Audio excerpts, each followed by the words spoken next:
Hi guys! Nandito ulit tayo sa Santorini at magpapareserve tayo ng pool.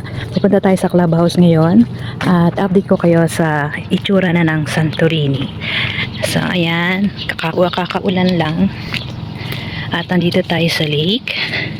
Ayan, tahimik na tahimik. Usually pagka hindi umuulan, hanggang ngayon may nagja-jogging pa. Kaso dahil umulan nga, walang nag-jogging.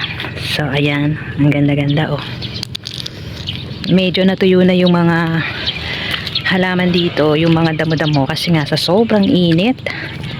At pupunta tayo ngayon sa clubhouse kasi hinihintay ako ng kapatid ko, magpapareserve kami ng pool kasi pwede yung i-hire as private pag gagamitin natin sa mga outing-outing, mga kamag-anak, ng mga friends. Yan, titingin ka mo ng schedule.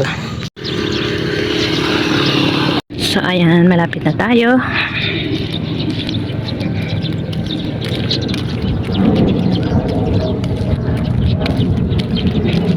Grabe, tuyot na tuyot.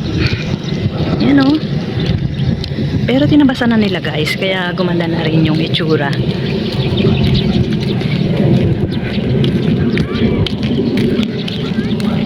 Magpapareserve kami ng pool kasi dispedida na nung kapatid ko, so hindi na kami mag-hire ng private pool sa malayo. Kasi dito, pwede na ako.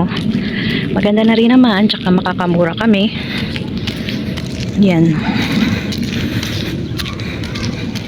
Lilinis si kuya, maintenance.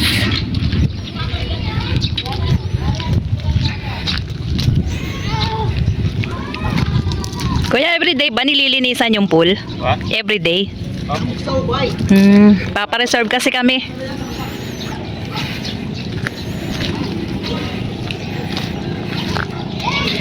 Ayan, kukunti pa yung nagsiswimming kasi nga umulan.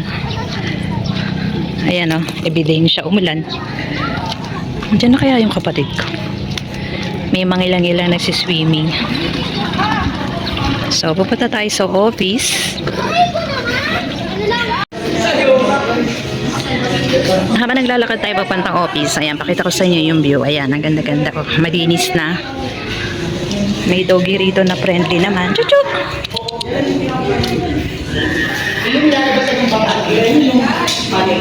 So, dito na tayo sa office. Bawal mag-video. Yan, schedule. Kasama ito sa daytime, 4,000. Exclusive lahat. Ah, okay. Mas mura pag day tour. Kasi daytime kasi. Magkano pag daytime? 4,000 na. Ay, pagka yung hapon, yun tayo.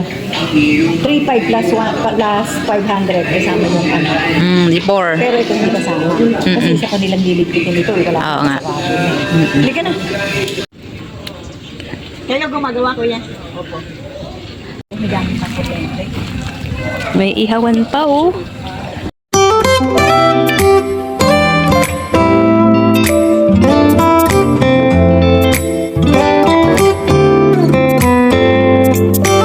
May nakalimutan si sister, yung payong daw niya. So, ayan, samantalahin natin, mag-video muna tayo. Ito daw, gagawin daw itong park.